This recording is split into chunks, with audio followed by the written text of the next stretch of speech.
Yun. Yay! Nagbabalik ang ito ang tahanan. Ang ganda na naman ang topic natin ngayong umaga, mga ka-homies. Siyempre, we're talking about calmness. Calmness. Calmness. Ano ba sa Tagalog ang calmness? Ang calmness sa Tagalog, Ano? kalmado. Ay, galing! Kumalma ka. Oh, Yan. kumalma ka! Dahil kalmang-kalma tayo Ayun, ngayong umaga, di ba? Walang tensyon. Oo naman. Ngayon naman this time, no? Time to feel the calm and the healing power of traditional massage. Isa sa Ayan. pinaka-epektibong paraan para maibsan ang pagod at stress ay ang traditional na masahe.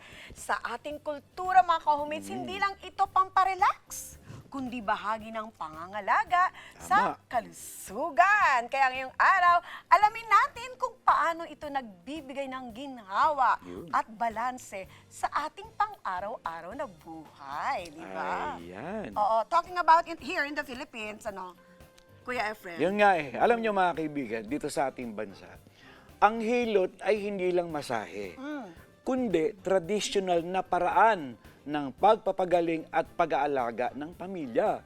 Ngayon, sa Asia naman, sa Asia, like for instance, ang masahe ay bahagi ng kultura mula shiatsu ng Japan. Ayan po. Shiatsu, alam ko yung ganyan eh. Ganun. Ayun, ganun pala. Ang tawag po doon, shiatsu. Ngayon, hanggang Thailand, meron yan. Ang tawag yata nila doon ay hindi ko lang alam. Ngayon, lahat ng Thai massage! Ayun pala, Thai massage. Lahat ng tataguyod ng balanse at kalusugan. At dahil dyan, Diba? we're talking about masahe, mga ka-homies. Eto na. Meron tayong mga guests na expert dyan sa Mamasahe. o pagmamassage. Alright. We would like to introduce to you first ang ating team leader Ayan na. ng Atcha Teamworks, mga ka-homies. Siyempre, si Ma'am Suzette Atcha. Atcha. Good morning po! Magandang umaga po sa inyo Ayan. lahat.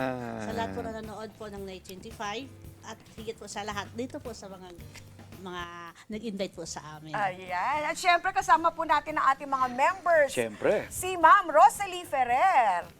Ayun, no? Si Ma'am Rosalie pa rin Eto na katabi pala yan. ka. Katabi Hello, mo na good pala. morning, Ma'am Rosalie. Good morning po. Ayan. Si Ma'am Joy Pascual. Oh, Joy.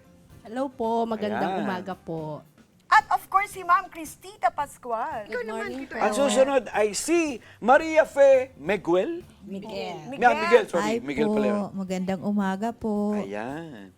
The other one is Miss Rosaline Rosarios Claros.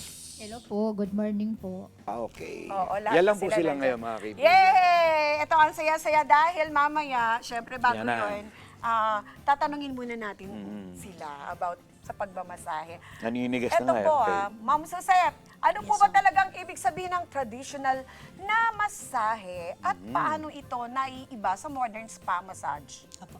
Ang traditional masahe po kasi mula po sa kanunuan pa po natin na natutunan na po ito.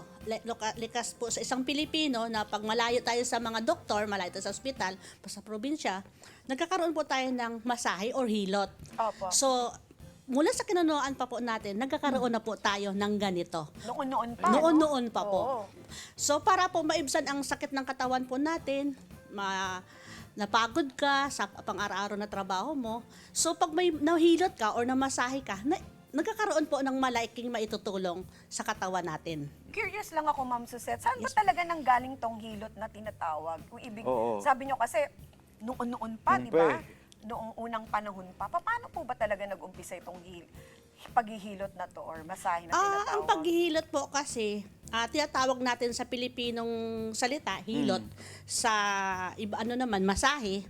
Kasi po, nung panahon pa po natin, ng mga kanunuan po natin, kunwari ang isang bata, isang anak natin, yes. sumakit po yung tiyan, agad-agad, inihilot ng mga lula natin yan. Oo, Gumagawa tama. po sila ng isang pamamaraan para maibsan ang sakit ng tiyan ng bata. Pero hindi po tayo doon nakadepende. Kasi may doktor po tayo. Yes, opo. So, tinatawag natin na traditional kasi po parang pang ano lang po sa atin, First pang aid. alternative lang po, first Parang aid lang first po aid, natin. oo, Ayun lang po siya. May tanong po ako ngayon. Yes. Ano-ano po ang mga benepisyo nito para sa katawan, isipan at kalusugan sa kabuuan? Oh, Yun. pwede po tayong sumagot Kayo po, pwede kayo sumagot. Pwede po. Sa mga miyembro, Sabi yan. kayo. Sa katawan po, most talaga na nakaka-relax. Okay. Sa kalusugan naman po, talaga pong yung, siyempre, pagka hinihilot ka, yung mga ugat natin, alam po yung Yun, oo. nagpo-flow talaga yung dugo. Yung dugo, So maganda oo. yun sa katawan Ay, natin. katawan. Opo. Ayun ang... Sa isipan naman, mas maganda talaga siya.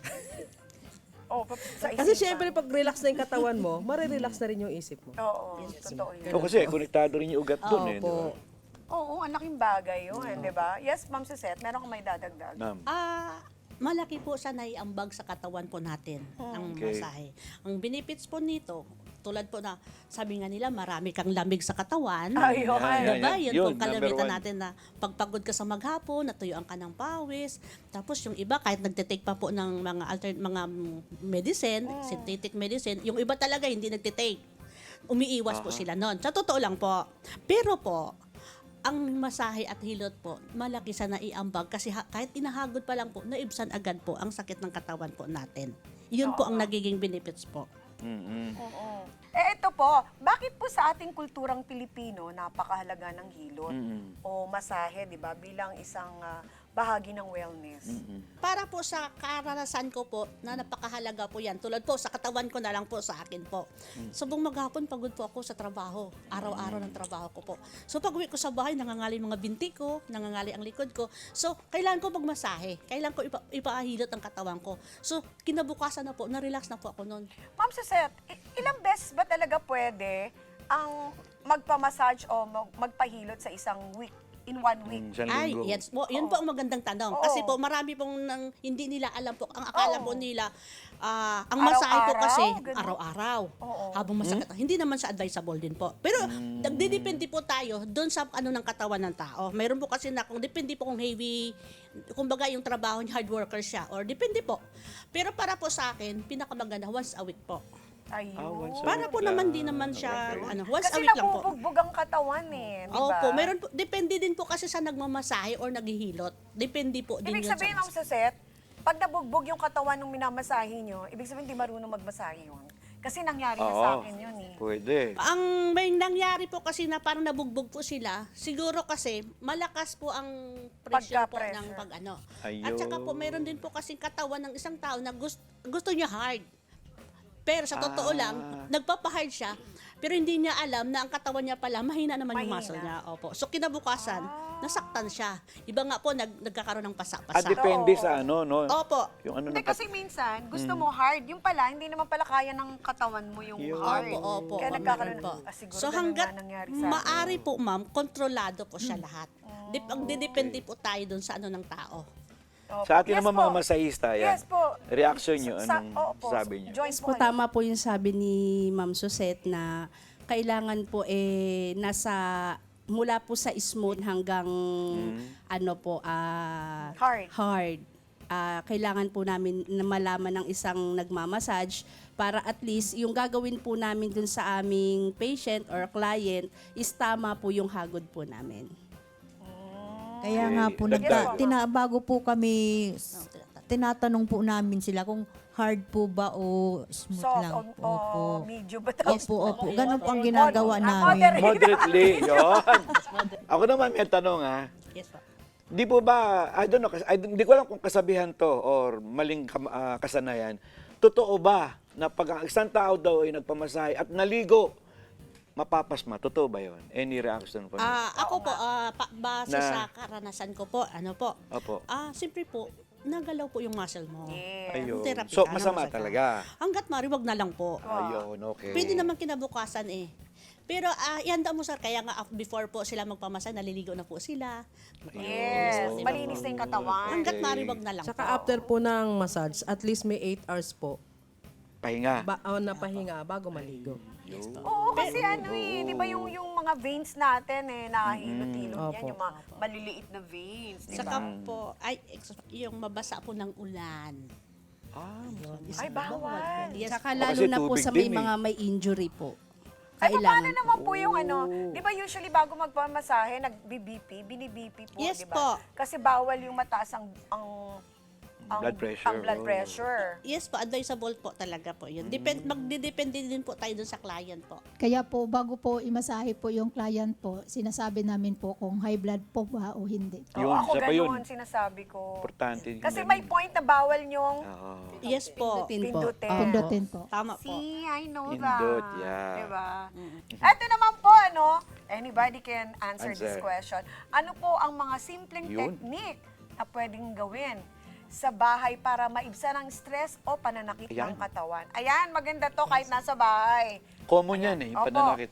Yan, Apo. yan eh. Ah, Sige, Ma'am Suzette. Go ahead, ma'am. ang pinaka-the best po, pag nabatibsan ang stress natin, sa maghapon Ma'am natin Cesar, ginagawa, pakitaas niyo po. Ayan. ano po, hagudin lang yung balikat natin. Paano Yan po paghagot? Pababa.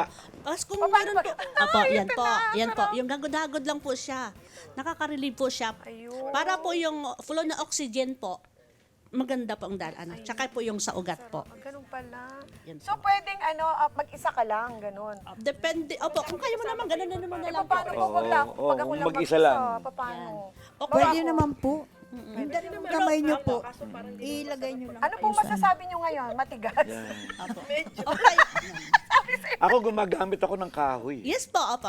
Pwede. Oo, Pwede tigas din. eh. Malambot naman. Pwede din po, ma'am, kung may anak po kayo sa bahay nyo, may iba kayong kasama po doon, pwede nyo pa hawakan, pagod nyo muna ang kamay ko. Kaso wala Pag-press na po po. Yan, pwede din po yan. Wala. Yan. Tigas Ay. niya. Pero mabilis po Dito talaga nga. po, yung balikat po. Marilab po. Oo nga, Pagod no? na po. Ayan. Ayun, ganun pa. Yun lang po yun. Dito lang, Ma'am Suzette, talaga. Opo, banda yung rito lang. mas mabilis po kasi sa balikat po. Usually, meron tayong pinipindot sa kamay. Yes Totoo po, po sa ba yun? kamay. Depende Sa po, depende din po kasi sa halimbawa po masama ang pakiramdam ninyo. Opo. Tapos gusto niyo pong ipapindot yung balikat, yung ulo, yung kamay, paa po natin. Talampakan, Opo, kung importante saan rin po yun. tayo nare-relax. So, pwede, halimbawa ako lang mag-isa, ano po bang Ayan. pinaka-point na pwedeng anuhin dito? Yan, sa kamay lang rin po. Pero ano siya karasali. Ayun, dito. Pwede din po Oo, kayo yun habang yun eh, sa nerve eh. gumamit po kayo ng mga essentials oils po na nakaka-relax po.